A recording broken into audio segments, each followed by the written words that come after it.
Bueno, pues aquí estamos con Artur Sala. Adelante, Artur. ¿Qué tal? Comparto cuando tú me digas. Vale, a ver, no sé si tengo, a ver, ventana, vale, a ver, voy a compartir aquí, ¿se ve estas imágenes? A ver, vamos a meterlas dentro de pantalla. Sí, se ven. Sí, se ven aquí, estoy pasando, Sí. vale. Bueno, pues nada, ante todo, gracias Luis por la posibilidad de estar en tu programa y nada, hoy, bueno, pues comparezco aquí pues para hablar del hidrógeno y de las posibilidades del hidrógeno. Bueno, antes de empezar, Artur, yo quería darle las gracias que vuelva a estar con nosotros. Tuvimos a Artur hace 10 años. Sí, Le grabemos una conferencia de energías libres. iba a hablar de eso. Exactamente. Bueno, pues te doy paso. Adelante. Cuenta, cuenta. Sí, no, a ver, bueno, yo quería decir precisamente esto de que en el año 2010, marzo del 2010, cuando yo empezaba, después de un año 2009, que fue un año de, bueno, ante todo me presento, yo soy licenciado en física y soy el autor de estos libros que veis aquí detrás y yo escribo sobre, digamos, la ciencia no académica, proscrita y demás. ¿Qué toco? Pues energías libres, tecnologías del hidrógeno censuradas, biología proscrita, que es el tema de mi segundo libro, donde hablo pues de la controversia entre Béchamp y Pasteur. En fin, un poco toda la ciencia no académica que no ha trascendido por motivos pues, de intereses que todos sabemos, ¿no? Entonces, el año 2009 fue un año muy fuerte para mí porque yo accedí a pues, todo el tema de la energía longitudinal, la energía escalar, la energía de punto cero, etcétera, etcétera. Fue un año muy, muy intenso. Y en marzo del 2010, yo en un local ocupado que se llamaba La Rimaya, comparecí a dar mi primera charla. Yo siempre he sido una persona muy discreta, de hablar lo mínimo indispensable. 12 años ha llovido mucho, mucho han cambiado las cosas. Y esa primera conferencia que yo me lancé como un samurái fue bastante criticada por algunos sectores, digamos, muy izquierdistas, por infundir realidades no contrastadas y, bueno, en fin, hablar de un futuro energético que no era el correcto. En definitiva, yo lo que hablé en esa conferencia fue de ondas longitudinales. Las ondas electromagnéticas, como sabemos, son transversales, es decir, hay el campo eléctrico, el campo magnético y su velocidad de programación, pero hay otras ondas, que son ondas eléctricas por un lado y magnéticas por otro, que se llaman ondas escalares, ondas longitudinales, que no tienen velocidad de propagación y se cree que pueden ser la fuente de la información que baña todo el universo, el Akash, y también la fuente de lo que se ha venido a llamar la energía de punto cero. Es decir, que en el vacío, en un centímetro cúbico de vacío, hay una cantidad de energía infinita muy superior a toda la energía que hay en el universo tridimensional. Entonces, bueno, pues eso fue un trabajo que yo hice de casi un año de recopilar información, que yo presenté en la Rimaya, y me acuerdo que estabas tú ahí delante grabando, en una época en la que YouTube no permitía vídeos de más de 10 minutos, con lo cual tuviste que cortar la conferencia varias veces, y tú sabes que esa conferencia luego muchísima gente la juntó y digamos, la posteó en otros canales de YouTube y está súper reposteada, ¿no? Y bueno, tengo que decir que si alguien ve esa conferencia, pues lógicamente 12 años después, pues hay mucha nueva información, muchas cosas que han cambiado, muchas cosas que hay que decir, que hay que matizar, pero que se entienda que en ese momento yo me lancé en un contexto que digamos que era un contexto diferente al de ahora. Y no lo digo por la situación de pandemia, sino simplemente porque 12 años dan mucho de sí, sobre todo en esta época, ¿no? Y entonces yo comparezco aquí para hablar de las tecnologías del hidrógeno. Y entonces quiero empezar diciendo una cosa, que es, en el mundo no hay problema energético alguno. Lo que hay es un enorme conflicto de intereses alrededor de la energía. Y para afirmar que no hay problema energético del mundo, no hace falta violar ninguna ley termodinámica. Y si además violamos leyes termodinámicas y hablamos de energía libre, todavía menos problema hay. Pero quiero dejar claro una cosa, en el mundo no hay problema energético alguno, sin violar ninguna ley de la termodinámica, como hoy intentaré explicar. Entonces yo podría encarar la charla sobre el hidrógeno de dos maneras, hablando conservadoramente con tecnologías que no violan el segundo principio y que de alguna manera podrían dar al hidrógeno como el combustible del futuro y hacer una charla conservadora, pero considero que estando en Caja de Pandora puedo lanzarme y explicar sobre todo la teoría oculta, que a buen seguro será de mucho más interés de los seguidores de Caja de Pandora. No sé si Luis estarás de acuerdo conmigo. No, totalmente, yo voy siempre Totalmente. por lo otro. Vale, pues entonces voy a vestirme de hereje de la física, voy a hablar de técnicas que violan el segundo principio, pero si me permites, Luis, al final con tu venia también voy a hablar de cosas realistas que se podrían hacer mañana mismo si se quisiera, que no violan ningún principio termodinámico y que sobre todo nos hablan de las políticas geoestratégicas del mundo, porque el control de la energía es el control del mundo directamente. Entonces, el hidrógeno podría permitir a todos los países tener autosuficiencia energética, sobre todo los países como España que tienen sol, sobre todo los países como España que tienen sol, porque se podría producir mucho hidrógeno a partir de simplemente placas fotovoltaicas y crear pilas de hidrógeno y eso existiría. Pero bueno, eso será un tema que me gustaría explicar antes porque antes quiero un poco, digamos, explicar la teoría más suculenta, que es la teoría oculta del hidrógeno. Y os puedo asegurar que lo que voy a explicar hoy, modestia aparte, va a sorprender bastante. Bueno, me sitúo un poco. Este señor que veis aquí en la fotografía es Alberto Borràs Gavarró. Este señor es un señor que actualmente tiene 95 años y que es un señor que yo lo considero mi padre, en el sentido de que ha sido la persona que más me ha explicado sobre ciencia alternativa y proscrita. Es un hombre muy discreto que ha hecho una labor siempre, pues como te digo, no en segundo, sino en tercer plano, pero que si alguien busca en YouTube puede encontrar, aparte de los artículos que aparecieron en mi antiguo blog, La Ciencia Perdida, puede encontrar programas y colaboraciones con el profesor, el gran Fernando Jiménez del Oso, así como artículos suyos en Biblioteca Pleiades y demás, que son auténticas joyas. Y si hoy estoy aquí, es en gran parte gracias a una información que yo empiezo a intercambiar con Alberto Borràs Gavarró a finales del año 2011. Yo a finales del año 2011, después de haber investigado pues, el campo escalar, me refiero a Eric Dollar, Constantin Mail, Tom Verden, toda esta gente que supongo, Luis, te sonarán un poco, Tom Verden, un poco toda esta gente. Pues bueno, yo en el fondo como licenciado en física tenía un poco una cierta quemazón en el sentido de que había muchísima información hablando sobre energía libre de manera poco rigurosa.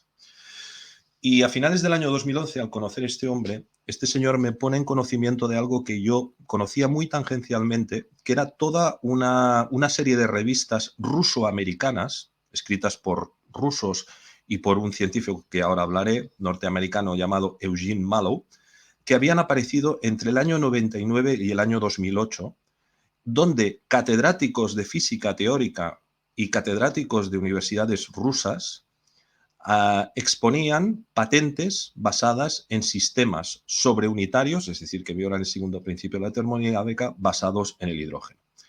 Y para mí, el hecho de poder acceder a artículos escritos con rigor académico sobre ciencia no académica, en el fondo por mi origen, era una manera de sentirme cómodo con una información que realmente yo podía contrastar. Estoy hablando de patentes mundiales trivalentes de sistemas de hidrógeno que mañana mismo solucionarían todos los problemas energéticos del mundo. Y estoy hablando de que esto lo escribieron personas con un currículum absolutamente intachable. Entonces, este artículo se llamaba Panorama actual de las tecnologías del hidrógeno y Alberto Borràs Gavarró me pasó toda esta documentación, todas estas revistas que habían desaparecido en el año 2008. Y para explicar por qué desaparecieron esa información en el año 2008, me tengo que situar un poco para atrás en el año 1988. No sé si os acordaréis, pero en el año 1988, en marzo, la revista Time y la revista Newsweek, las dos a la misma vez, las dos revistas de más difusión en Estados Unidos, publicaron en su portada que se habían acabado los problemas energéticos del mundo gracias a haber descubierto la fusión fría. La fusión fría consiste en que yo tengo una pila de electrolítica donde aplico una corriente constante entre estas dos varillas que podemos ver aquí. Aquí una varilla es de paladio y la otra varilla es de platino. Son dos elementos situados a la izquierda del oro, muy preciados en el mundo, con un valor prácticamente el del oro.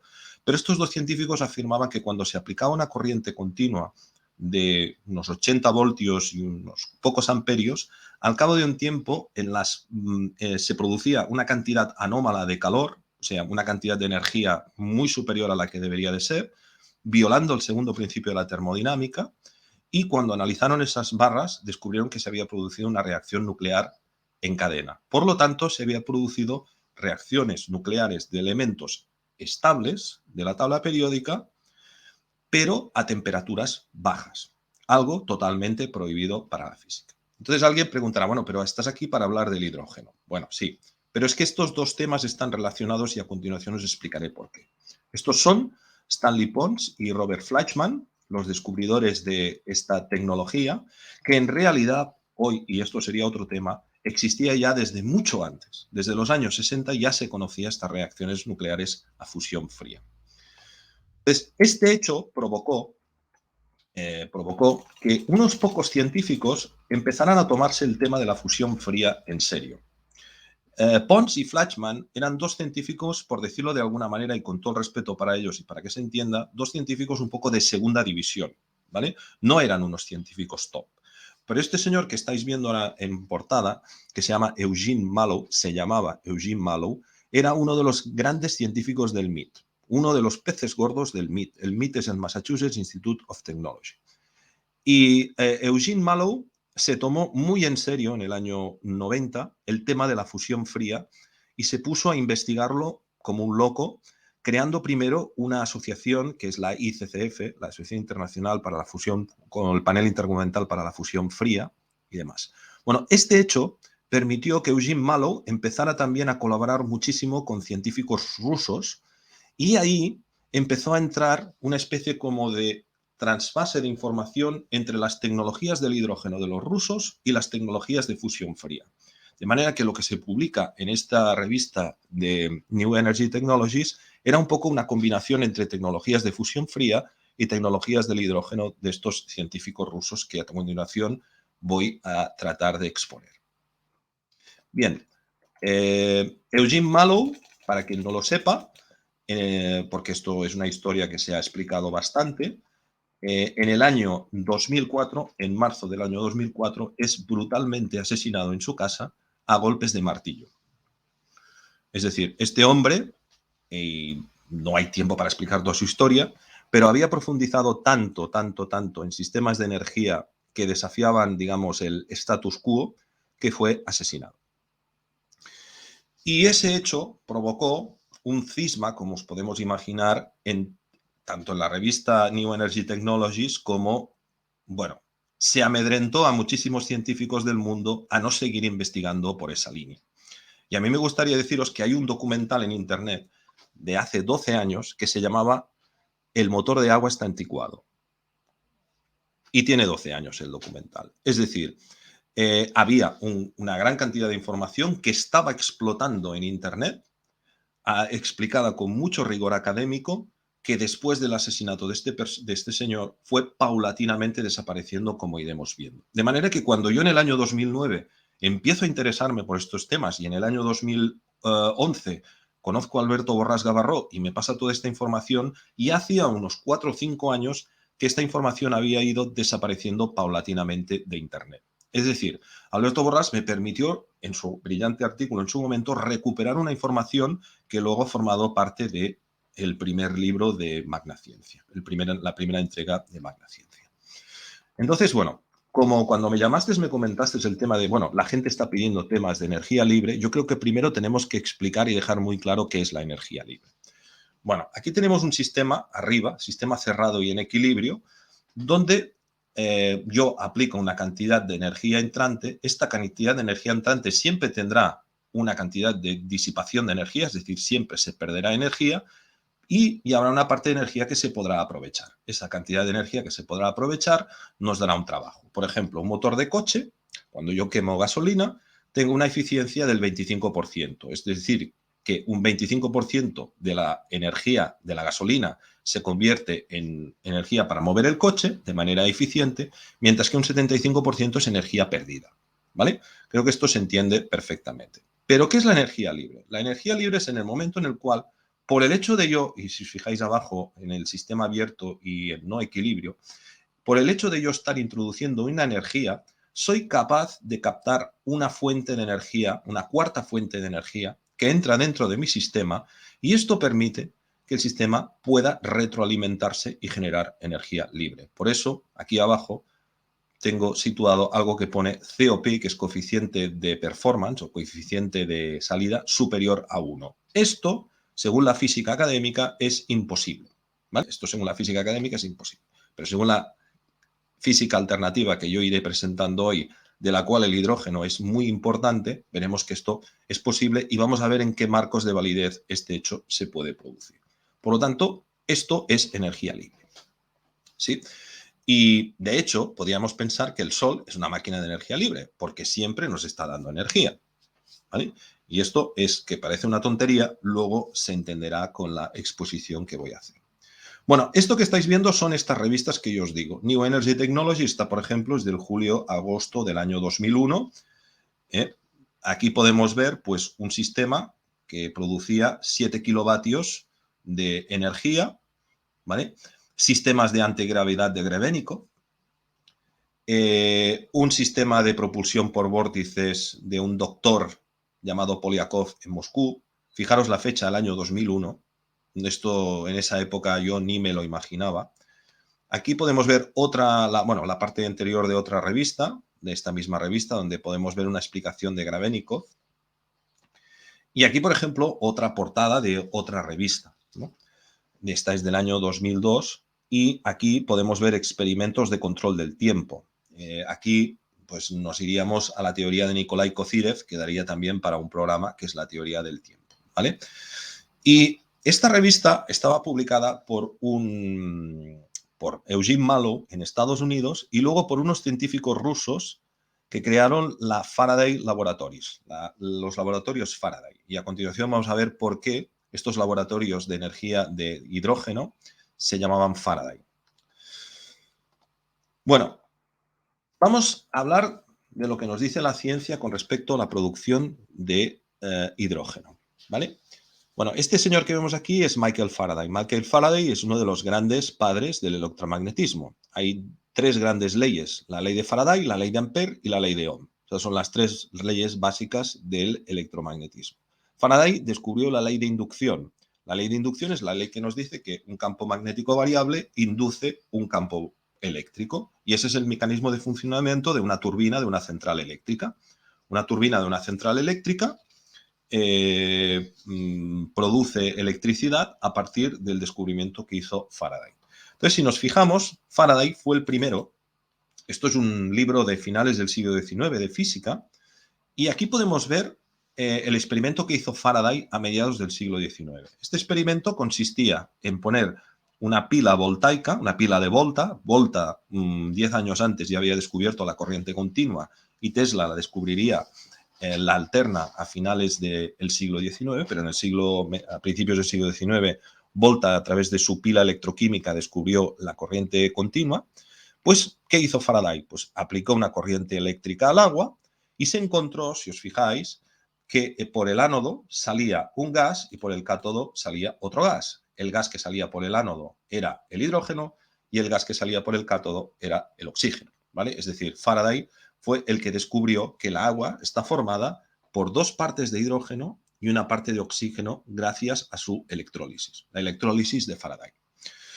Entonces, si os fijáis, esto que digo de que es el doble es porque si os fijáis en los tubos estos de ensayo que están conectados en el ánodo y en el cátodo para recoger los gases emitidos por la pila de Faraday conectada al agua, esto que podemos ver aquí es agua, pues uno tiene el doble de tamaño que el otro y por lo tanto se concluyó que en el agua se podía sacar hidrógeno con una eficiencia, con la corriente continua, del 25%. Luis, no te veo, no sé dónde estás.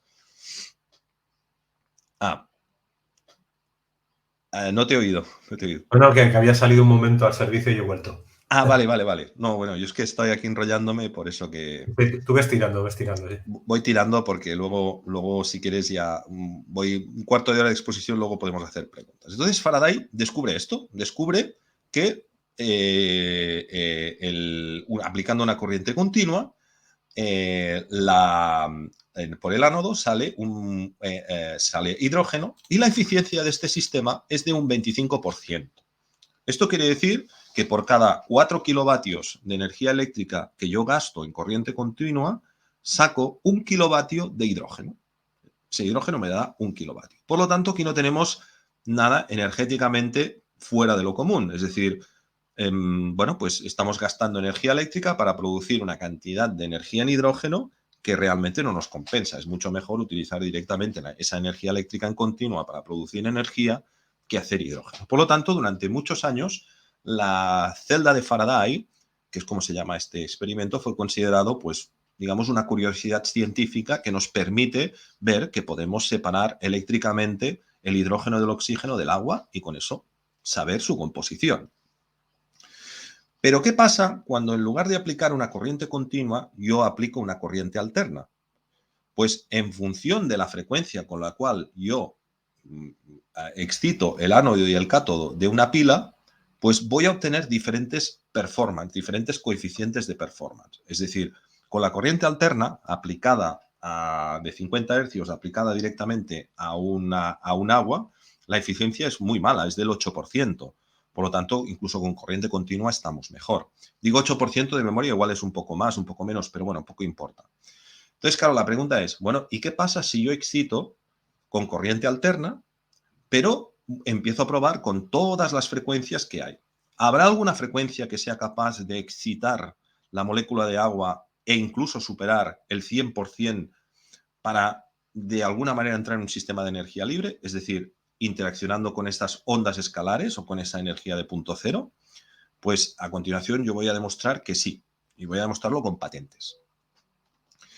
Entonces, bueno, en ese contexto el hidrógeno se empezó pues a utilizar pues para propulsar los cepelines. El cepelín fue descubierto por un alemán que se llamaba Zeppelin, y este Zeppelin un buen día explotó, más o menos a mediados de los años 20-30 se produjo este incidente, y una primera aplicación del hidrógeno a nivel de escala global quedó, digamos, subestimada. Se tenía que utilizar helio para los cepelines, pero el helio era algo que solamente los Estados Unidos podían producir helio, es decir, tenían la tecnología para producir helio. Los alemanes no la tenían y, bueno, pues el Zeppelin fracasó. Zeppelin fue el primer intento de aplicar el hidrógeno para algo, pero la explosividad del hidrógeno hizo ver que era demasiado peligroso. Bueno, esto lo explico como una curiosidad.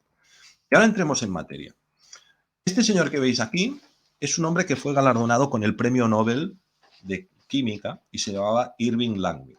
Pero este hombre fue un traidor, y lo digo con todas las palabras de rigor, a la causa de la energía libre. De hecho, fue el primero. El primero. Incluso, al igual que en la controversia de Edison y Tesla, pues este hombre, que es muy desconocido, fue un gran traidor. Y a continuación voy a explicar por qué. Este señor, a finales de los años 20 y 30, empezó a trabajar para General Electric. Y entonces su trabajo en General Electric consistía en que él cogía una bombilla, esa bombilla la rellenaba con un tipo de gas y ese tipo de gas le pasaba una corriente eléctrica. Y entonces él lo que veía es el rendimiento de la bombilla en función del tipo de gas que le ponía y de la presión del gas. Por ejemplo, le puso nitrógeno, le puso argón, le puso oxígeno. Y el tema es que cuando introduzco el hidrógeno dentro de la válvula, se encontró que para altos voltajes, o sea, para cuando la válvula, la bombilla era excitada con altos voltajes, se producía una cantidad enorme de energía, ¿vale? Y entonces este hombre, Irving Langmuir, que hay una foto donde se ven todos los grandes físicos de la época, está pues Marie Curie, Niels Bohr, Enrico Fermi, Einstein y todos. Langmuir es uno de ellos, porque era uno de los más tops, ya os digo, fue galardonado con el premio Nobel. Se lo reportó a este hombre que se llamaba Niels Bohr, uno de los grandes padres de la cuántica. Y también se lo reportó a este otro hombre que se llamaba Enrico Fermi, otro de los grandes padres de la cuántica. Estamos hablando de Messi y Cristiano Ronaldo si habláramos de temas de fútbol, cuando hablamos de cuántica. O sea, estamos hablando de los más grandes. Y estos hombres, en la Convención de Copenhague del año 1930, cuando se estableció las bases de la mecánica cuántica, ocultaron los descubrimientos sobre el hidrógeno que había hecho el señor Irving Langmuir. Es decir, este conocimiento fue ocultado a finales de los años 20.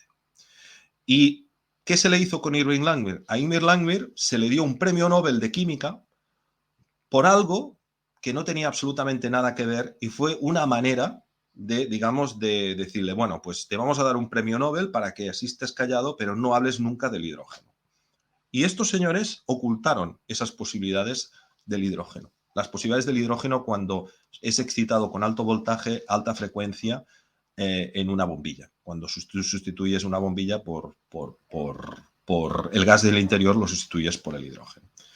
Entonces, por eso yo, cuando a veces he criticado la cuántica, pues lo hago con cierto conocimiento de causa, ¿vale? O sea, esta gente hicieron un daño tremendo. Y de hecho, Irving Langmuir es el primer hombre que llamó a todo lo que era la física etérica, que en esa época todavía existía, porque en el año 1887 supuestamente la física demostró que el éter no existía en el experimento de Michelson-Morley, pero eso no es así. Hubieron muchísimos físicos, Tesla el principal de ellos, pero hubieron Oliver Lodge, Charles Potts Staines, que durante muchas décadas estuvieron defendiendo que sí existía el éter, ¿vale? Entonces, Irving Langmuir fue el primer hombre que acuñó la palabra ciencia patológica a la física del éter, a la física de punto cero. Es decir, el que se encontró con una fuente inagotable de energía fue el primero en llamar a todos los físicos que creemos que existe el éter y creemos que la segunda ley de la termodinámica se puede revertir, científicos patológicos. Es decir, por eso hablo de que este hombre fue un traidor en toda regla, a la causa de la energía libre. Entonces, ¿qué ocurre? Pues que en los años 90, científicos rusos, sobre todo, rescataron estos descubrimientos perdidos de Irving Langmuir y empezaron a probar empezaron a probar válvulas de hidrógeno excitadas con alto voltaje y alta frecuencia y se empezaron a encontrar con resultados de enormes producciones de energía con COPS, atención, de 90, es decir, metes un vatio, te salen 90 vatios, es decir, no estamos hablando de poco, estamos hablando de muchísimo. Y estos científicos rusos, principalmente uno de ellos se llamaba Nicolas Müller, empezó a trabajar con este señor que veis en la foto, que aunque tenga aspecto oriental es francés y se llama Jean-Louis Naudin. Entonces, Jean-Louis Naudin y Nicolas Müller rescataron las tecnologías de Irving Langmuir y crearon este sistema, que es el MAC.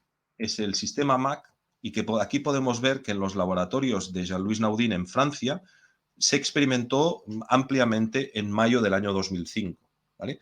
Estos resultados se publicaron también en New Energy Technologies como uno de los artículos más importantes de colaboración. ¿Por qué? Porque una de las cosas que se encontraban además es que el hidrógeno tenía la capacidad de transmutar elementos. Es decir, que el hidrógeno no solamente nos daba una cantidad de energía muy grande, sino que además transmutaba nuclearmente a temperaturas bajas y, por lo tanto, todos los temas de fusión fría empezaron también a mezclarse con los temas del hidrógeno. No sé si esta exposición, Luis, se está entendiendo, pero yo estoy hablando, tratando de que la gente pueda comprender. Sí, yo la veo, yo de momento la estoy pillando. Vale, pues aquí podemos ver en esta válvula que hay aquí detrás, una válvula de hidrógeno que es excitada con diferentes voltajes y diferentes corrientes, alternas, continuas y demás, y se observa, digamos, los patrones de sobreunidad, es decir, el sistema sobreunitario de producción de energía libre, ¿vale? Este sería un poco el esquema de los experimentos que hizo Jean-Louis Naudin con la válvula MAH, que es la válvula Müller Hydrogen Generator, es decir, el sistema de generación de hidrógeno de Nicolas Müller. Y aquí podemos ver también el banco de pruebas. Aquí podemos ver más fotos del banco de pruebas. Y aquí, por ejemplo, te he puesto uno de los resultados experimentales, pero te podría haber puesto muchos más, porque te digo que ellos llegaron a detectar COPS de hasta 40, 50 en función de la frecuencia o del voltaje. Pero este es uno que me ha gustado particularmente porque con un voltaje constante pero con un voltaje muy concreto, que creo que eran 80 voltios y 2 amperios. Fíjate, ellos tenían una entrada de 450 vatios y una salida de 1100 vatios, teniendo en cuenta que había una parte de energía que se perdía en forma de calor. Por lo tanto, ellos aquí te están demostrando que tenían una sobreunidad de 2.2. Es decir, que por cada vatio que entraba salían 2.2. Bueno, este es uno de las muchas gráficas que hicieron los Nicolas Müller y Jean-Louis Naudin en esa época. Aquí podemos ver un poco, este gráfico en concreto de la válvula de Nicolas Müller es sacada de su patente, ¿vale? De su patente, que todo esto está pues debidamente patentado. Y esto ahora os explicaré lo que es esta carta que habéis visto. Aquí podéis ver fotografías de ese mayo del año 2005. Aquí este señor con camisa blanca y traje blanco es Nicolas Müller. Este señor con gafas y tal es Jean-Louis Naudin. Y este señor de color que está aquí es Kofi Annan cuando era secretario general de la ONU. Y esta carta que podéis ver aquí es una carta con la firma de Kofi Annan y de las Naciones Unidas, pidiendo que después de haber visitado las instalaciones del GIFNet, que es la asociación que hicieron Jean-Louis Naudin y Nicolas Müller en Francia, pidiendo que por favor las Naciones Unidas tomaran carta en estudiar a serio los descubrimientos de Nicolas Müller, que en definitiva no era nada más que rescatar los descubrimientos que había hecho a finales de los años 20 Irving Langmuir. Y escribió esta carta y apeló a todo el mundo. Aquí podemos ver una vez más pues las pocas fotografías que hay de la visita de este señor tan ilustre, Kofi Annan.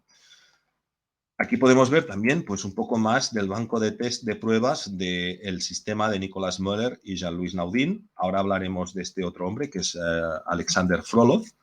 Pues aquí viene la cosa. El GIFNet, en el año 2005, tenía una página web. Toda esta información estaba mostrada en papers.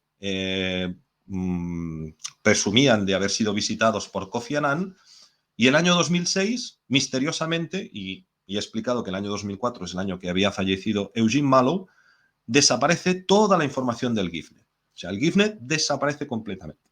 De hecho, hoy en día, toda la información que hay del GIFNet está en otra página que se llama QuantHome, una página francesa sobre celdas electrolíticas de oxidrógeno para coches, que luego os explicaré también el tema del oxidrógeno, que es un tema muy interesante. Y toda esta información desaparece. Desaparece porque después del asesinato de Mallow, todo este tema del hidrógeno y la fusión fría pasó a ser un tema, ya te digo, que cuando yo empiezo a interesarme por este tema ya hacía unos cuantos años que había desaparecido. Y gracias a Borràs, pues pude rescatar una información que me parece que es muy importante. Este señor que veis aquí se llama Alexander Frolov, yo lo tengo de amigo en Facebook, y era el director del Faraday Institute, este instituto que publicaba la revista New Energy Technologies.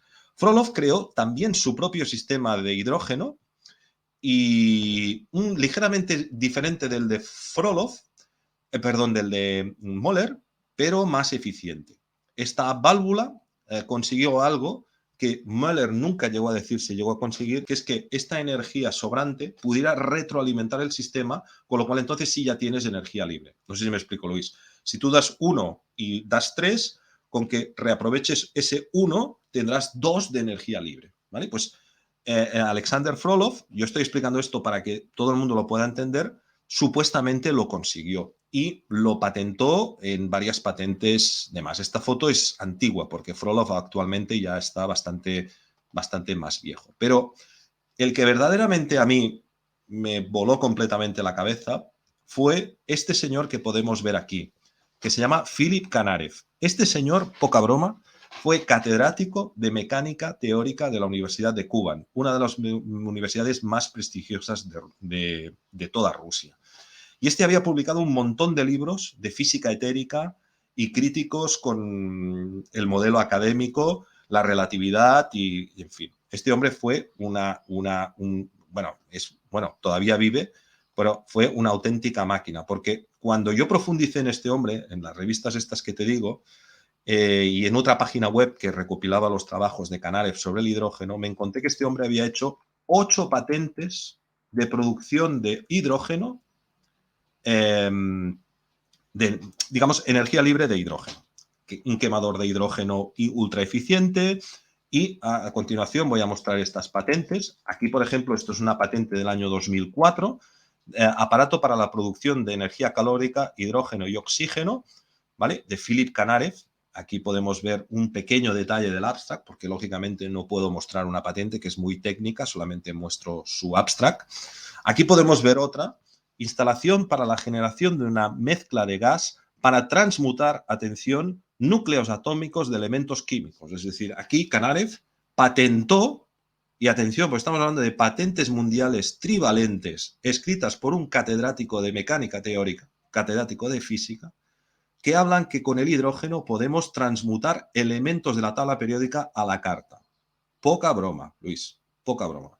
Estamos hablando de una información que cuando a mí me cayó en mis manos, yo simplemente, porque hasta ese momento decía, bueno, pero a veces falta cierto rigor. Yo me gustaría ver una patente de energía libre, porque necesito algo con lo que me pueda coger. Y te puedo asegurar que Canarev fue alguien que cuando yo revisé su trabajo, que explico en Magna Ciencia Libro 1, de manera resumida para que todo el público lo pueda entender, pero de verdad que esto a mí me voló mi mente. Y aquí está, por ejemplo, otra patente del año 2004. Aquí podéis ver la web de Rex Research, donde se pueden ver estas patentes de Philip Canarev. Este es también un sistema de producción de hidrógeno y oxígeno, porque otra cosa que es muy importante, los coches de agua impulsadas por electrólisis, además de ser de energía libre, emitían cero contaminación, es decir, emiten oxígeno. O sea, estamos hablando de algo muy fuerte, Luis. Y ahora voy a hablar después de Stanley Meyer y de toda esta gente y os voy a explicar un poco cómo fue su historia, sus patentes y demás, ¿vale?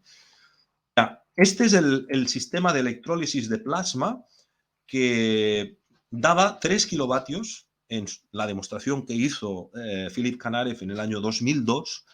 Y fíjate el color que emite el hidrógeno cuando entra en sobreunidad.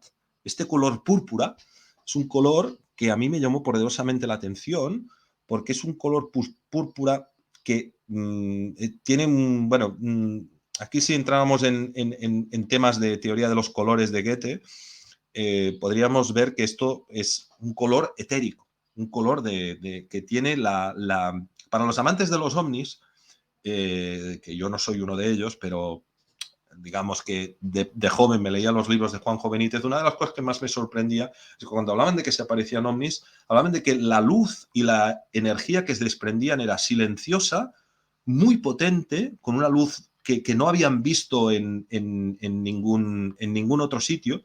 Y la luz producida por el hidrógeno cuando entra en sobreunidad, todos estos científicos han descrito que es muy parecida a la que dicen los que han visto avistamientos ovni. Por lo tanto, cuidado con la energía de punto cero, que cuando empezamos a jugar con ella, cuidado, ¿vale? Cuidado con esto. Bueno, vamos a saltar a otro científico muy interesante. Este es más reciente, aunque tampoco tanto, porque ya una carrera de 20 y largos años, pero es quizá un poco más reciente, que es Randall Mills. Randall Mills es un norteamericano que él lo que descubrió, y escribió varios libros para demostrarlo, es que el hidrógeno a nivel cuántico tiene un estado oculto. Es decir, digamos que el orbital 1s, que es el orbital que en teoría es el orbital más bajo del hidrógeno, para el que sepa un poco de cuántica, habría un orbital por debajo que convertiría el electrón en muón. O sea, hay toda una teoría ahí que tampoco voy a entrar, pero que ese estado, digamos, excitado oculto, podía ser excitado, según sus palabras, con una tecnología que él lleva muchos años desarrollando. Y a ese estado lo llamó el hidrino. Es decir, cuando hablamos de hidrino, hablamos de este estado cuántico del hidrógeno que Randall Mills descubre. Bueno, ese estado muy probablemente sea el mismo estado que consigue las celdas de oxidrógeno, de Young, en fin, de lo que hablaremos después, que son mucho más conocidas que el hidrino, pero en definitiva, este hombre viene a decir con las mismas palabras una misma cosa. El hidrógeno tiene un estado excitado, un estado cuántico oculto, que es capaz de desencadenar la energía de punto cero. ¿Vale? Entonces, claro, el tema de Randall Mills es un tema, bueno, aquí podemos ver una presentación de Randall Mills. Randall Mills tiene una compañía que se llama Brilliant Light Power, luz brillante y poderosa, y aquí podemos ver la celda de producción de hidrino, que lleva muchos años, más de 20 años, y él, por ejemplo, en el año 2017, el 31 de diciembre, cuando estaban dando las campanadas, él pagó una cantidad enorme de dinero para emitir en ese momento un anuncio, un único anuncio, anunciando al mundo que tenía desarrollada ya la versión definitiva del hidrino, que solucionaría todos los problemas energéticos del mundo. Entonces él consiguió financiación para emitir tanto en CNN como en Al Jazeera, ya te digo, en el momento que todo el mundo está en la televisión ahí con las uvas en todo el mundo, para que se viera un único anuncio de presentación de esta tecnología del hidrino, ¿vale? Que comercializa la empresa Brilliant Light Power. Yo tengo un amigo que trabaja en temas de finanzas y le dije, oye, investigame esta empresa, a ver si esto es algo serio o es un bulo. Y no, me dijo que hay datos, digamos, oficiales de Hacienda que hablan de, digamos, de volúmenes de capitales que tienen las empresas y esto está registrado como una empresa que tiene detrás un volumen de inversión muy grande para que esta tecnología del hidrino algún día pues pueda salir, ¿no? Entonces, bueno, pues hablar de las tecnologías pérdidas del hidrógeno y no hablar de Randall Mills sería hacerle un poco un flaco favor a este hombre. Saltamos de tema. Este hombre que vemos aquí, ahora vamos a algo un poco menos espectacular, se llamaba Yul Brown. En realidad era un búlgaro que emigró a Estados Unidos hace muchos años, que fue el descubridor de algo que es un poco más famoso y más conocido por todos, que es el oxidrógeno, o el gran impulsor del oxidrógeno. Bueno, la curiosidad del oxidrógeno, en teoría, según él, el oxidrógeno sería que a la molécula del agua, que como sabemos forma un ángulo de 105 grados, él le aplicaba una carga eléctrica que hacía que se convirtiera en polar, es decir, en 180 grados. Entonces esto hacía que a temperatura ambiente se convirtiera en un gas, ¿vale? Es decir, él lo que decía es, no, yo en realidad lo que hago es convertir el agua en gas a temperatura ambiente porque al modificar esta estructura cuántica del hidrógeno, pues puedo conseguir que se convierta en un gas, que él pasó a llamar oxidrógeno. Bueno, sea como sea, el oxidrógeno tiene una propiedad que es absolutamente indescriptible con la física académica. Y es esta propiedad que yo he sacado esto de un fotograma de un vídeo suyo muy famoso en VHS del año 91 o 92, pero que está cuerda por internet, donde él hace el siguiente experimento. Coge una llama de oxidrógeno, que es esto que podemos ver aquí, ahora la vamos a ver con un poco más de detalle, que es esta. Esto es una llama de oxidrógeno que puedes comprar en un suministrador de material de joyería, porque el oxidrógeno, este pequeño soplete que podemos ver aquí, se utiliza para soldar joyas, ¿vale? Entonces, alguien puede preguntar, ¿y por qué para soldar joyas? O plata o oro. Pues a continuación lo voy a explicar, porque eso sí que es muy espectacular. No estamos hablando de energía libre, pero sí estamos hablando de algo, de una propiedad muy espectacular del hidrógeno, absolutamente comprobable y empírica. Aquí no me estoy saliendo para nada de la física, digamos, estándar. En un vídeo suyo, Yul Brown presentó su sistema de oxidrógeno de la siguiente manera. Cogió plástico, cogió plomo y cogió tungsteno. El tungsteno es lo que funde a la temperatura más alta, 5.400 grados. El plomo funde a 300 grados, 340 grados, el plomo se funde. Y el plástico, pues, se quema sin nada, vamos, sin...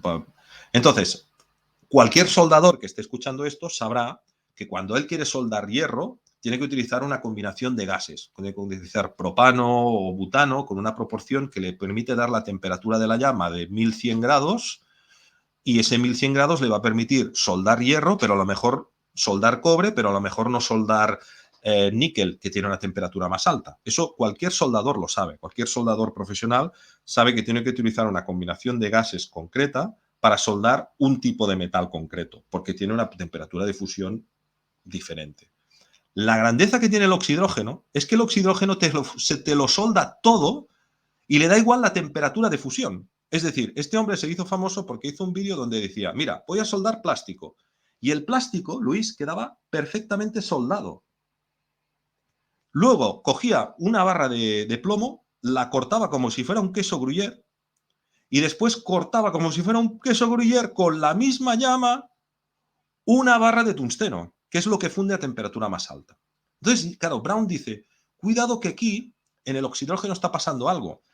En los gases normales, la llama es explosiva. Una llama de un gas de propano que funda a 900 grados es explosiva, o sea, crea una energía térmica de 900 grados de manera explosiva. Pero él te dice, no, el oxidrógeno no hace eso. El oxidrógeno lo que hace es una energía implosiva. Es decir, es una energía que viene de fuera. La llama de oxidrógeno atrae la energía etérica y solda. Y le da igual la temperatura. Lo que pille lo va a soldar. Si quieres soldar dos barras de tungsteno, que es lo que borra a temperatura más alta, lo suelda. A él le da exactamente igual. Por eso los sistemas de oxidrógeno se utilizan en joyería. O sea, esto yo lo he sacado de una tienda de joyería, de una tienda de material para joyeros. Es tú compras un soldador de oxidrógeno y, por ejemplo, te viene alguien con un trozo de oro y un trozo de plata y ¡pum!, te lo suelda. Y te da igual la temperatura de fusión de la plata o la temperatura de fusión del oro. El oxidrógeno es capaz de soldarlo absolutamente todo. Entonces, esto no estamos en energía libre, pero es algo espectacular que vuelve a demostrar las propiedades totalmente sobrenaturales que tiene el hidrógeno, ¿no? Bueno, ahora ya nos vamos al tema un poco también estrella. Este supongo que sabes quién es, ¿no, Luis? ¿Te estoy pegando mucho la chapa o...? No, a mí me está gustando muchísimo. O sea, impresionante, ¿no? Aparte que yo vengo del mundo también así un poco de electricista electrónico, entonces me estás hablando de esto de soldadura y no lo conocía. O sea, me has dejado ahí clavado. Pues Ahora es sí. impresionante todo lo que has dicho, ¿eh? O sea, me gusta. Pues el oxidrógeno actualmente, porque no sé si te acordarás, Luis, tú como tienes largo recorrido, supongo que sabrás, hace 10, 12 años por eBay te podías comprar una celda de oxidrógeno para el coche. Y en esa época fue la época de la explosión del oxidrógeno. ¿Qué ocurría? ¿Qué hizo la ley europea con el tema del oxidrógeno? Dijo, muy bien, para cada kit de oxidrógeno se tiene que patentar para cada coche, para cada modelo. Es decir, ¿para qué no lo hicieran? Para que no lo hicieran. Para que el oxidrógeno no explotara, porque y había algunos coches que pusieron una pila de oxidrógeno, Audi sacó su coche con su pila de oxidrógeno y tal, pero era algo simplemente para decir, bueno, vamos a ponerlo en el mercado de manera pequeña para tenerlo controlado, pero es una tecnología que podría permitir un ahorro energético. Cuidado, que no estamos hablando de energía libre, no estamos hablando de un motor 100% de agua, pero sí de un ahorro energético considerable y, lo más importante, una reducción de emisiones muy grande. El oxidrógeno, otra cosa que hace es basar los NOx, el monóxido de carbono, todo eso produce una combustión mucho más eficiente, las emisiones bajan muchísimo. Bueno, para quien esté preocupado por el tema de la contaminación, pues ya sabes, esta gente pues juegan con nosotros y se ríen en nuestra cara. Pero esa fue la ley que sacó el Parlamento Europeo a finales del año 2009 con el tema del oxidrógeno, que para evitar que las marcas lo pudieran hacer, les obligaron a patentar para cada modelo de coche. Pero imagínate, no solamente para cada, no por ejemplo el Passat homologa la celda de oxígeno, no, todos los modelos de Volkswagen Passat tienen que homologar según la ley. Entonces, claro, eso convirtió en imposible la aplicación del oxidrógeno y con todo lo que esto hubiera significado, ahorro de consumo consumo energético de los coches, pero esto no interesa porque, como os he dicho al principio, y lo he querido dejar muy claro, para solucionar los problemas energéticos del mundo no necesitamos violar la segunda ley. Que esto es un lujo lo que nos estamos permitiendo aquí, Luis. Entonces, con esta pila, es decir, con esto, es decir, ya no tirabas de gasolina ni de gasoil directamente con esto, o con el tenías que tirar oxidrógeno. de los dos. No, con el oxidrógeno tenías que tirar de los dos. El oxidrógeno era un sistema reductor de consumo y podía reducir pues entre un 15, un 40%, pero sobre todo, lo más importante del oxidrógeno es que reducía mucho las emisiones, muchísimo. Estamos hablando de un 80% de los gases contaminantes, el NOx y el monóxido de carbono, y de un 40-50% la reducción del dióxido de carbono, porque hacía una combustión mucho más eficiente. O sea, mejoraba ese hidrógeno, mejoraba muchísimo y de hecho el hidrógeno inyectado, que también sería otro tema, en la Segunda Guerra Mundial se utilizó muchísimo como aditivo para que los aviones de la Alemania nazi pudieran ir más deprisa. Se inyectaba hidrógeno. Después del fracaso del Hindenburg, el hidrógeno pasó a utilizar como aditivo para los combustibles. Y luego, si da tiempo, hablaré un poco también de esto porque tiene repercusiones en el momento actual. Bueno, este es Stanley Meyer. famosísimo Stanley Meyer, como sabéis, un hombre que descubrió un motor que estaba impulsado 100% por agua. ¿Qué hacía? Pues hacía una electrólisis tan eficiente que le permitía cerrar ese circuito.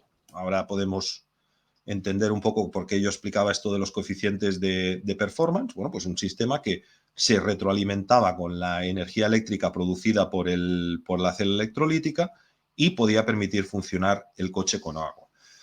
¿Cuál era el secreto de Stanley Meyer? Bueno, el secreto de Stanley Meyer es que él encontró lo mismo, un estado excitado de la molécula del agua, como parecido al del hidrino, que excitaba con 3 frecuencias, ¿vale? Un pulso de frecuencias emitidos que hacían una resonancia en el agua y hacían que emitiera una cantidad enorme de hidrógeno, ¿vale?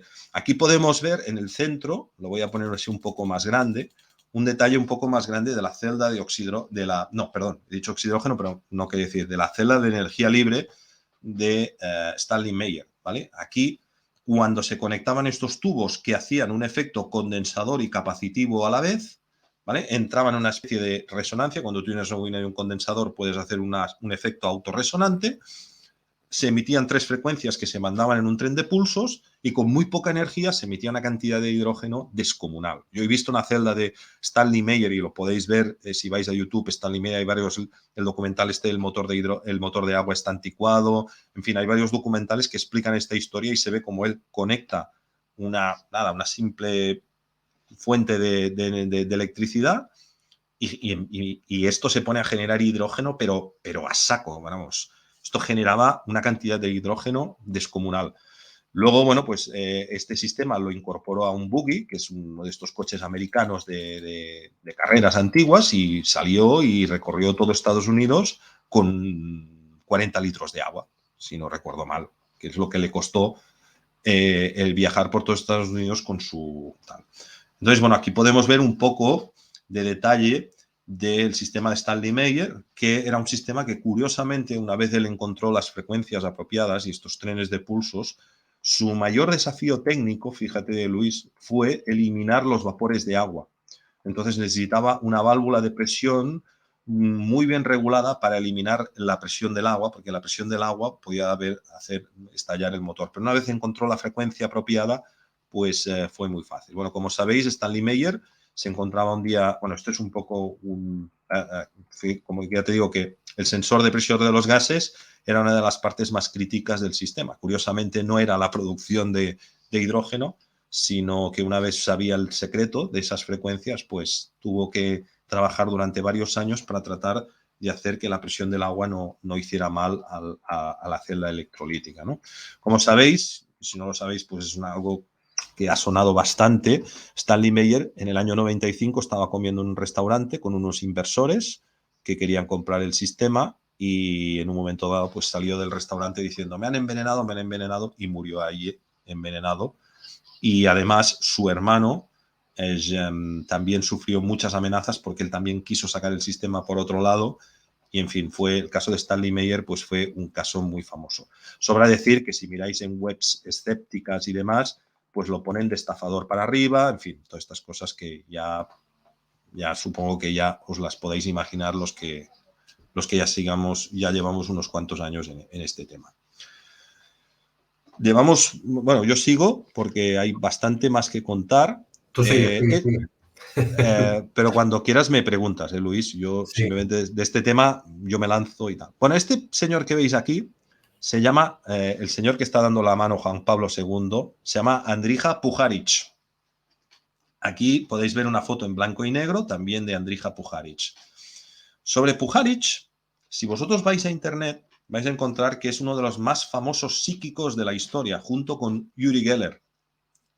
Él escribió varios libros sobre psiquismo y en los años 70 este hombre trabajó para la CIA, eso es oficial y reconocido, junto a Russell Tark y demás en uno de los proyectos secretos más famosos de la CIA, que dio lugar luego al proyecto Visión Remota, que supongo que has oído hablar, Luis, alguna vez, que era utilizar psíquicos para visionar las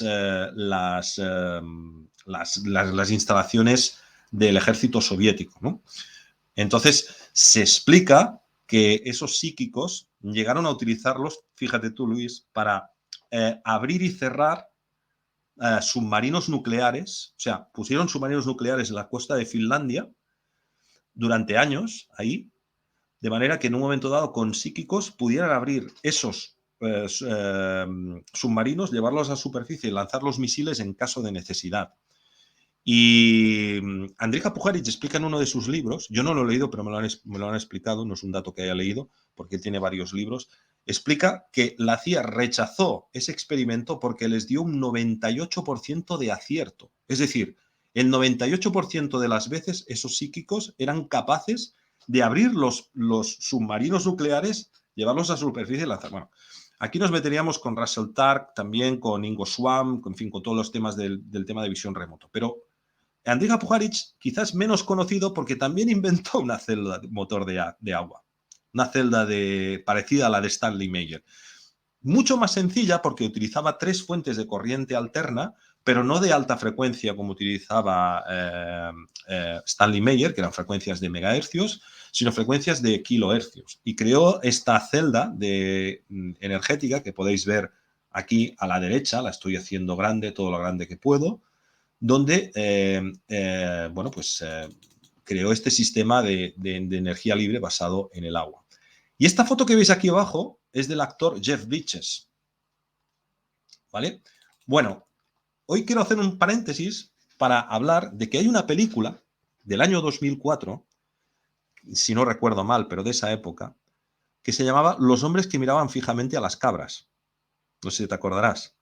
Es una película que yo no entiendo cómo los conspiranoicos no han hecho un vídeo. Yo porque no soy de estas cosas, pero estos Iván Martínez, toda esta gente, yo no sé cómo no han cogido esa película y no la han analizado, porque es una mina de información del ojo que todo lo ve, en fin. Es una película, además, Luis, que tú vas a las webs de bajar películas y no está, ha desaparecido. Y es una película donde sale Jeff Bridges, donde sale el de Star Wars, el de Obi-Wan Kenobi, no me acuerdo los nombres, sale también el guaperas de... Bueno, todos son actores súper famosos. Y en cambio esa película ha desaparecido. Bueno, pues el personaje que interpreta Jeff Bridges, que es ese hombre que trabaja para el ejército tratando de inocular pensamientos a cabras, es Andrija Puharich. Está inspirado en el personaje de Andrija Puharich y está inspirado en el proyecto Visión Remota y en los experimentos con psíquicos que hicieron. Entonces, cuando le han preguntado a Andrija Puharich, ¿cómo conseguiste tú una celda de agua? ¿No? Pues él siempre dice que lo consiguió por una canalización y un contacto psíquico y telepático con una entidad superior que le pasó esta celda de producción de agua, ¿no?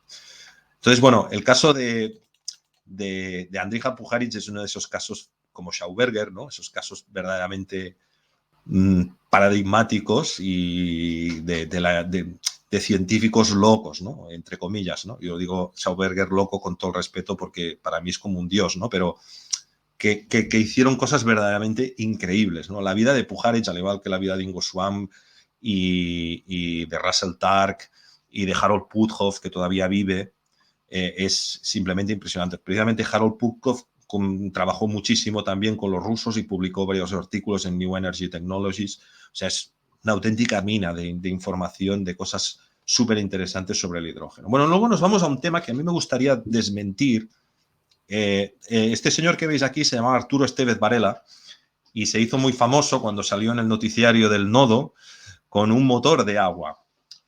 Él le echaba un mineral y empezaba a producir, bueno, pues una moto, salió en el Nodo, bueno, en fin, supongo que has oído hablar de este tema, Luis. Bueno, esto no tiene nada que ver con el hidrógeno, fue un invento de que él descubrió un mineral ferrosilicio, se llamó que lo hacían con boro, y es verdad, con boro se puede convertir el agua en gasolina. El problema es que la pastilla de boro que tú le pones puede valer $50 para producir un litro de gasolina, con lo cual, lógicamente, no te sale a cuenta, ¿no? Pero este hombre supuestamente descubrió un mineral ferrosilicio que podía convertir el agua en un combustible. Pero quiero poner este caso para decir que esto no tiene que ver con el hidrógeno, ¿vale? No tiene que ver. En principio, de acuerdo a mi investigación, El caso de Arturo Estevez Varela no tiene que ver no tiene que ver directamente con el hidrógeno. Lo he querido poner. Bueno, este es Harold Puthoff, en una foto reciente.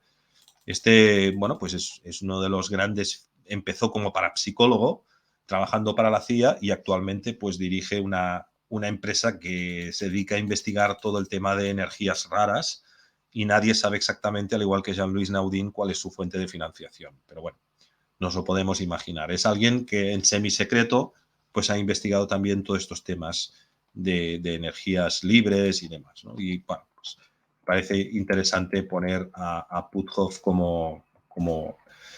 Y a ver, ahora no sé por qué no me está pasando. Ahí, a ver. Si no sale y vuelve a entrar otra vez. A ver si... Bueno, no, porque ya se ha acabado lo que tenía pensado para hoy con esta exposición.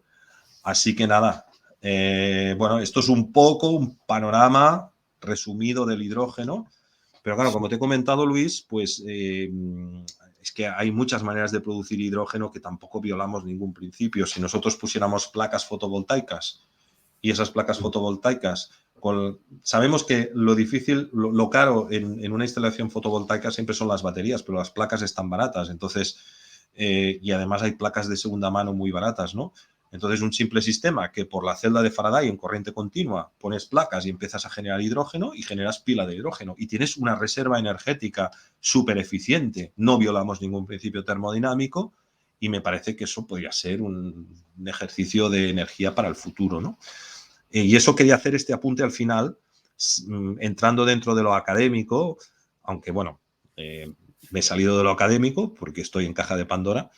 Pero es que entrando dentro de lo académico, y esto lo digo muy en serio, Luis, no hay problema energético en el mundo, no tenemos problema energético. Lo que tenemos es un montón de intereses creados con la energía, con el litio, con el petróleo bueno, y aquí, claro, cuando tú has convencido a todos los agentes, has convencido a los gobiernos, has convencido en fin, a todo el mundo, pues nos quedamos con... ya te digo, mira, un último apunte. Yo estuve también revisando patentes digamos, de empresas de automoción de oxidrógeno, ¿no? Y la agencia Renault tiene varias patentes, Citroën tiene varias patentes. Lo digo marcas francesas porque el buscador de patentes de Francia es bastante bueno y es una tecnología súper conocida. O sea, si no se ha aplicado el oxidrógeno es porque no conviene, ¿no? Y el oxidrógeno hoy en día pues solamente lo utilizan los soldadores de hierro y oro porque, bueno, pues ahí nadie les va a preguntar si eso está violando alguna ley termodinámica. Ellos simplemente sueldan piezas de joyería, pero es triste porque las posibilidades del hidrógeno yo creo que en esta charla han quedado muy claras, que son enormes, que no hay problema energético, Luis, no hay problema energético en el mundo. Claro, los gobiernos ahora en esto de la agenda de Davos de 2030, ellos dicen, bueno, hacemos que la energía nuclear sea ecológica, ¿no? Sea verde, se refiere a eso, al hidrógeno en fusión, ¿no? O sea, estamos hablando de eso. Sí, a ver, el tema del hidrógeno en fusión es un tema que en los años 70 se decía, ya tenemos la fusión del hidrógeno, la fusión nuclear del hidrógeno. En los años 80 se decía, ya la tenemos. En el año 90 se decía, ya la tenemos. Y ahora en el año 2022 dicen que los chinos la tienen. Luis, hace años que lo tienen. Años. No es una cuestión científica, es una cuestión geoestratégica. Es una cuestión de que como tu rival se ponga a producir energía del hidrógeno, pues se desarrolla industrialmente. Yo antes te estaba escuchando lo que estabas diciendo y claro, si hay una alianza entre China y la OTAN, hay China y Rusia contra la OTAN, un soldado de la OTAN decías 30 soldados de tal, no, 30 tanques, un soldado, 100 soldados de ellos. Creo, estas cifras me las he apuntado por aquí y yo no las conocía exactamente, sabía que la superioridad militar de estos dos que están mandando en el mundo en secreto desde hace ya muchos años, y lo sabemos por el bicho se generó ahí, o sea, es que el que no lo veas porque no lo quiere ver. Cuando fue elegido Biden, al lado tenía un chino que es el que lo han puesto. Es decir, aquí, claro, aquí no estamos hablando ya de una cuestión científica. Es que la cuestión científica, Luis, terminó en los años 90. O sea, no es una cuestión científica, es una cuestión geoestratégica, ¿no? Entonces, claro, cuando ves que ahora tenemos la gasolina a estos precios, dices, bueno, pues es una cuestión de intereses y yo creo que demostrar esto, pues es como demostrar que el cielo azul es azul. O sea, me da cierta pereza, la verdad. Me da cierta pereza porque tú y yo lo sabemos de hace tiempo, ¿no? Sí, sí, totalmente. A ver, yo lo que decía, si la gente se empodera y pasa a la acción y toma el control del planeta, las energías libres en menos de 3 años están en todo el planeta funcionando y teniendo una vida que, como decimos, que los robots trabajan para nosotros y hablamos de robots de producción, no de estos robots ya que la gente piensa en la ciencia ficción, ¿no? Estamos hablando de cosas que nos fabriquen las cosas y nos hagan la vida más fácil, ¿no? Y nosotros no tengamos que estar ahí comiéndonos la porquería de los químicos o de las cosas que se están produciendo. Claro, es que realmente el humano, si quisiera, no trabajaría más. Pero claro, estamos en un expolio. Es que eso que expones, Luis, es la gran controversia, la gran contradicción que tiene el progreso. Esa es la gran contradicción. Que tenemos que trabajar un montón de horas, hombres, mujeres, por un sueldo que no nos lleva ni a pagar una hipoteca, con unas cifras de paro en España juvenil descomunales. Yo he sido profesor de secundaria hasta hace muy poco y una de las cosas que más ves es que estás educando a los niños para una sociedad que les da igual tener un título o no tener un título. Si es que solamente están pensando en si algún día llega una especie de sueldo mundial para compensar y no piensan en trabajar, no piensan en mejorar, no piensan en pensar, porque es que la sociedad inconscientemente ya les dice, si da igual, si no vas a tener un piso en tu vida, no vas a tener... O sea, esa es la gran contradicción del progreso. A mí me hace mucho gracia cuando me hablan de progreso. ¿Progreso hacia qué? Progreso hace que mis hermanos estuvieron 3 años de hipoteca o 5 años de hipoteca, son mucho mayores que yo.